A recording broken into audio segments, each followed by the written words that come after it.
Alors bonjour, voici donc une présentation de mon dernier ouvrage Histoire cachée de la Révolution, volume 2, qui vient d'être imprimé. Je vous montre la couverture. Voilà, et il fait suite au volume 1 qui a donc déjà été présenté dans une précédente vidéo. Voilà la couverture du volume 1. Et on a à peu près 460 pages donc dans ce volume 2 et une cinquantaine de chapitres. Alors il y a plusieurs sujets traités. Je reviens sur le communisme avec notamment Engels, Morgan, Marx et Lénine et bien d'autres. Et Morgan, en fait, vous verrez qu'en fait ce Morgan en question a joué un rôle dont on parle assez peu généralement. Le lien avec la révolution bolchevique et la révolution française, ainsi que les illuminés de Bavière. Alors là aussi, le sujet des illuminés, c'est un sujet qui revient régulièrement. Les familles Tata, Sassoon, Gandhi en Inde, l'opium et la planification familiale, la question du Pakistan, le Congrès national indien, d'autres sujets sur les sociétés aux États-Unis, alors la société Sphinx Head, donc la tête de Sphinx et ses membres, la société Sigma Alpha Epsilon et beaucoup d'autres en fait. Voilà, donc l'expédition Harriman en Alaska, les origines néerlandaises des familles Harriman, Vanderbilt, Van Rensselaer et Schuyler. Ce sont des familles qui ont joué des rôles donc lors de la Révolution américaine et puis par la suite. L'eugénisme en Amérique et les liens avec l'Allemagne nazie. La franc-maçonnerie, l'Institut Smithsonian et l'Académie nationale des sciences, la direction générale des postes aux États-Unis. Encore un autre sujet qui a déjà été traité, donc la dissolution des monastères catholiques et la Société astronomique de Londres en question, les liens avec de puissantes dynasties anticatholiques, la Compagnie des Indes orientales et le Hellfire Club de Sir Dashwood. Donc Hellfire Club, ça veut dire le club des flammes de l'enfer, donc c'est un club satanique évidemment. Le Conseil de la qualité de l'environnement, le WWF, le Conseil international des sciences, l'Organisation météorologique mondiale, donc l'OMM, le GIEC et l'ensemencement des nuages. Donc ce sont des programmes en fait de géo-ingénierie où on balance comme ça des produits chimiques sur les populations en nous disant que c'est pour lutter contre le réchauffement climatique. Alors parmi ces produits, il y a des produits toxiques, clairement. Donc je donne les documents, enfin tout ça c'est pas des théories, ça existe vraiment.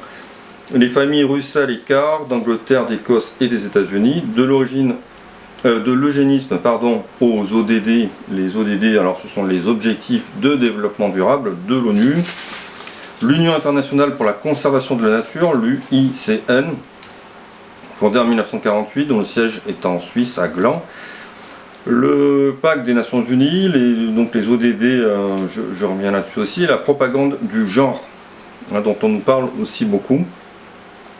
Les origines de la colonie du Connecticut, donc c'est une colonie britannique située en Amérique britannique à l'époque, faisant partie des 13 colonies, et donc qui est devenue l'État du Connecticut.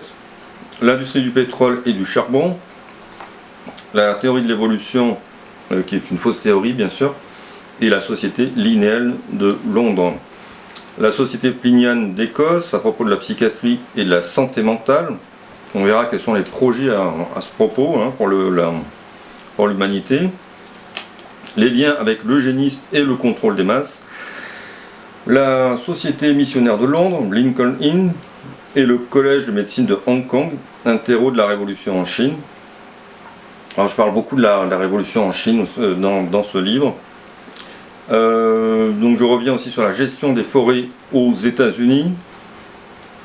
Le Conseil du commerce de guerre, le War Trade Board, en fait, qui a été créé par Wilson en 1917.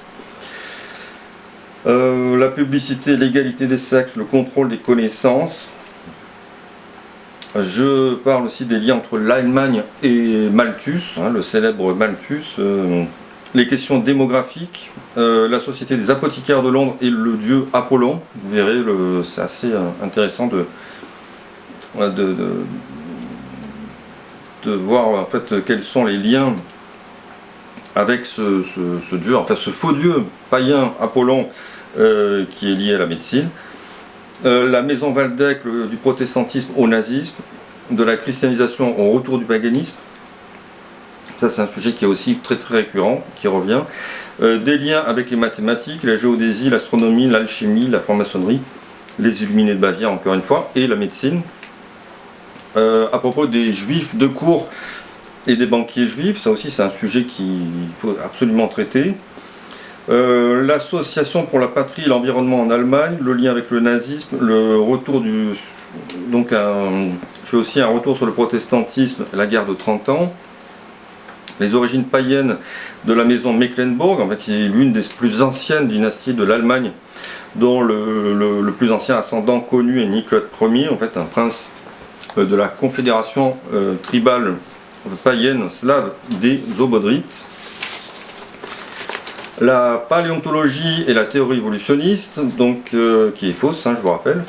Lien avec les Lumières et les Illuminés de Bavière, l'influence considérable des initiés von Lauder et Hufeland, la diffusion de la vaccination, alors thème que j'ai largement traité dans mon deuxième livre, dont je vous montre rapidement la couverture, et dont j'avais fait une vidéo en fait, qui a été censurée tout de suite sur YouTube. J'espère que cette vidéo présente ne sera pas censurée. Voilà, on verra bien. La cour de Russie, la guerre d'indépendance grecque, encore un autre sujet qui est traité dans ce deuxième volume. L'historien protestant Bohr et l'école de théologie de Tübingen, la famille Weizsäcker en lien avec le protestantisme, le nazisme et le Parlement européen, le contrôle de l'éducation et le Conseil américain des missions étrangères, alors A, B, C, F, M. Je prononce en français, c'est plus facile à comprendre pour vous, pour la plupart des gens. Le rôle considérable des Écossais au sein de la nation Cherokee, vers la piste des larmes, là aussi c'est une formule que je détaille en fait dans le livre, vous verrez.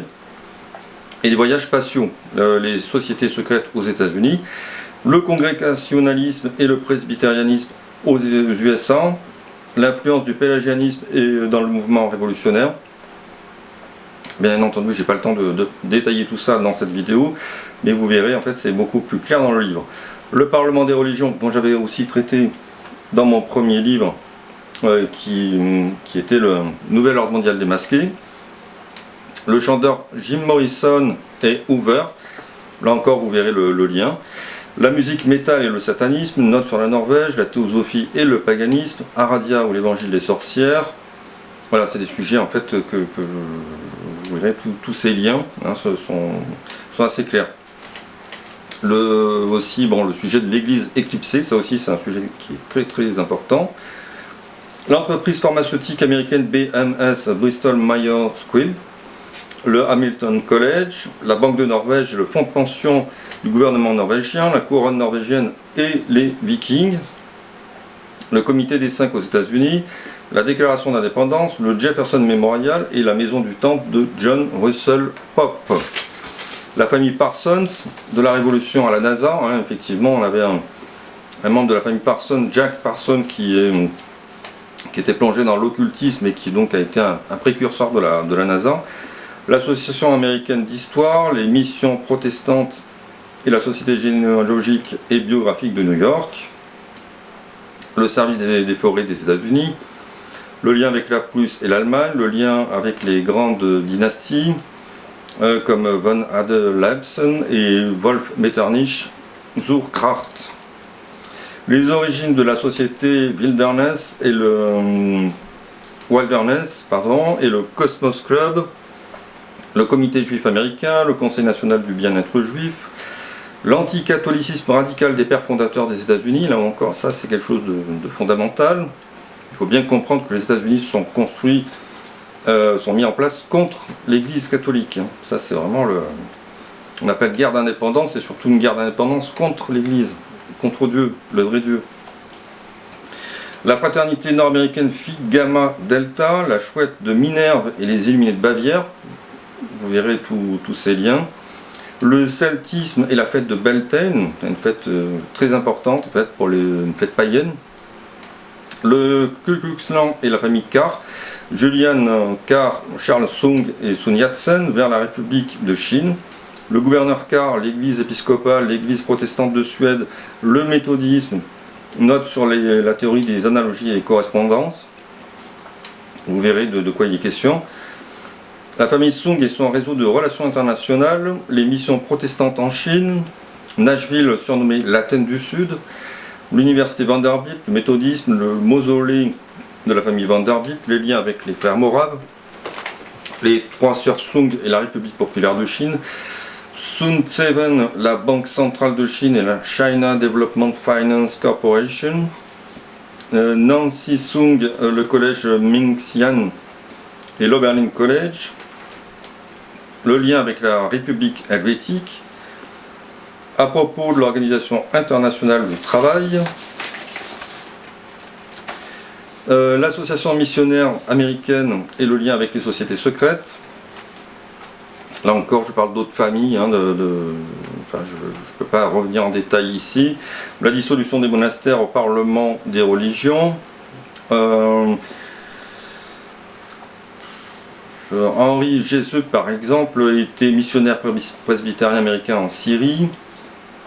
Et c'est lui qui va s'adresser au Parlement des religions, la première édition, donc en 1893. Il va discuter de la foi Baha'i.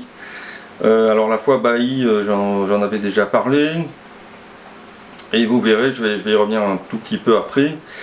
Et il faut savoir qu'en fait le petit-fils de ce Henry Jessup, c'était un diplomate, et donc un juge à la Cour internationale de justice qui va encore jouer un rôle dans le domaine du droit international. Alors à propos de l'archéologie dite classique, les frères Tappan, Samuel Morse et le mouvement anticatholique à propos de l'euthanasie. Ça c'est encore un vieux projet là qu'on nous amène aujourd'hui, mais en fait il y a des ramifications très, très anciennes. Sur les lointaines origines de la Grande-Bretagne, H.H. Kung et le célèbre Confucius et la famille Kong. À propos du 2500e anniversaire de la fondation de l'Empire perse en 1971. Alors ce sont des festivités qui ont eu lieu cette année en 71 et qui se réfèrent à la mort du fondateur de l'Empire perse, Cyrus II, dit le Grand, en moins 530 avant Jésus-Christ. Alors il y a une tour qui a été conçue à Téhéran à cette occasion par Hossein Amanat, qui est un architecte irano-canadien, qui a conçu les bâtiments de l'Ark Baha'i à Haïfa en Israël. Et la foi Baha'i, c'est une religion syncrétiste fondée au 19e siècle, et pour ses adeptes, donc les Baha'i, Adam, Abraham, Moïse, Zarathustra, Krishna, Bouddha, Jésus-Christ, Mahomet, le Bab, en fait le fondateur du babisme, et Baha'u'llah, le fondateur de la religion Baha'i, seraient tous des manifestations de Dieu. C'est un grand fourre-tout, en fait c'est n'importe quoi. Mais cette communauté Baha'i, en fait, a beaucoup d'influence. Et en fait, la communauté internationale Baha'i est une agence placée sous la direction de la Maison universelle de justice à Haïfa et dispose d'un statut consultatif auprès des organismes comme le Fonds des Nations Unies pour l'enfance, donc l'UNICEF, le Fonds de développement des Nations Unies pour la femme, l'UNIFEM, le Conseil économique et social des Nations Unies, l'ECOSOC, le Programme des Nations Unies pour l'environnement, PNUE, l'Organisation mondiale de la santé, et l'OMS donc, et d'autres organismes. Je parle aussi de la diffusion de l'islam, en fait, je reviens là-dessus dans mon livre. Nous avons vu que l'islam c'est une fausse religion, évidemment, antéchrist, qui nie la divinité de Jésus-Christ et sa crucifixion pour notre salut. Autre sujet traité, le chamanisme et les pratiques divinatoires oraculaires, une brève histoire de la religion en Chine. À propos de la querelle des rites en Chine, entre syncrétisme et fidélité au catholicisme, alors là c'est un peu daté, mais c'est important de voir comment tout ça s'est passé.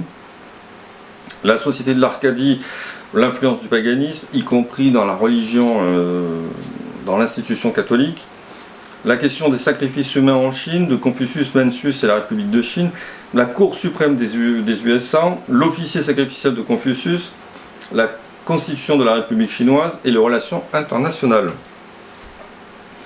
TV Sung, Jamonet, Rachman, la CDFC, les liens avec la haute finance, l'Institut Pasteur, l'UNICEF, la Commission de secours en Belgique, les Nations Unies, le féminisme. Voilà encore d'autres sujets qui sont traités. Hans Luther et l'Association pour les relations culturelles allemandes à l'étranger. Hans Luther, en fait, c'était quelqu'un qui a joué un rôle important en Allemagne. Il était chancelier, ambassadeur de l'Allemagne nazie aux États-Unis, et il va encore jouer un rôle après la guerre dans de nombreuses organisations. Et il va faire partie du comité d'experts pour la réorganisation du territoire fédéral après la guerre. Évidemment, il n'a jamais été condamné à quoi que ce soit. Donc il faisait partie, donc, je vous dis, de la famille de Martin Luther, l'hérétique qui a donné donc la secte, l'hérésie protestante. Voilà. Yuan Shikai, l'éphémère empereur de Chine et la constitution du Temple du Ciel.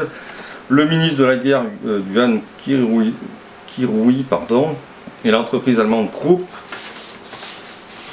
Voilà, c'est presque fini. Encore quelques petits sujets importants. Alors, le chef de la réforme monétaire, Chen Jintao, et sa formation universitaire, les sociétés et fraternités étudiantes aux États-Unis et en Allemagne, la fraternité Arminia et Arminius, le chef des Chérusques.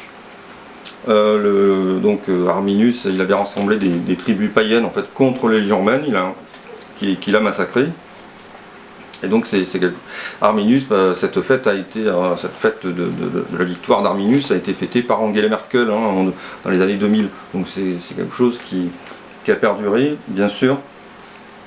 De la christianisation des païens au retour du paganisme en Allemagne, le chef saxon Widukind et ses influents descendants. Widukind, en fait, il était célébré aussi par Himmler. Donc il y a eu, je vais plus en détail dans ce livre. Le paganisme nordique et l'Islande, le temple d'Uppsala, donc en Suède, les sacrifices humains et la sorcellerie, la renaissance des cultes païens, la fondation américano-scandinave, ses mécènes et administrateurs, l'organisation du cercle arctique et l'IRENA, agence internationale pour les énergies renouvelables. Je reviens sur Arminius, le protestantisme, l'eugénisme et le mouvement d'Hermann. Le monument américain dédié à Arminius, parce qu'aussi on a pas mal d'Allemands qui sont allés aux États-Unis, donc qui ont fait perdurer en fait ces cultes-là. Et je montre en fait les liens entre l'Allemagne et les États-Unis à ce propos. L'ordre des fils d'Hermann et l'ordre de Harugari, la diane du Madison Square Garden, le Washington Arch de New York et l'arc de Titus. Titus étant l'empereur en fait qui a massacré en fait la population juive et le temple de Jérusalem, ce qui était annoncé en fait par Jésus-Christ, par notre Seigneur. Alors les cultes de Diane, d'Apollon et de Janus, les sacrifices et l'astronomie, les fraternités américaines et allemandes, de l'hérétique Martin Luther au nazisme, le cimetière de la rue Grove aux USA et le retour à l'Égypte antique. Fischer, Grant, Hitler, Darwin, Churchill, Balfour, l'eugénisme. Je finis sur le président Macron et la révolution. Macron ne vient pas de nulle part, il n'a pas été choisi au hasard. Il appartient à des clans influents et peu connus du grand public. Voilà. Les élections sont une vaste tromperie qui fait croire au peuple qu'ils choisissent leurs dirigeants. Donc il est temps de se réveiller, ça ne sert à rien d'aller voter, surtout pour les élections présidentielles, bien sûr. Voilà, ça fait beaucoup de choses. Il s'agit d'un ouvrage considérable qui a demandé des années de recherche. Un livre à lire et relire. N'attendez plus pour le commander. Cela m'aidera aussi à continuer les recherches. D'avance, merci, bonne lecture à vous et que le bon Dieu vous bénisse. Merci de m'avoir écouté. À très bientôt. Voilà, je vous remonte la couverture du livre. Voilà. Et donc, une bonne lecture à vous.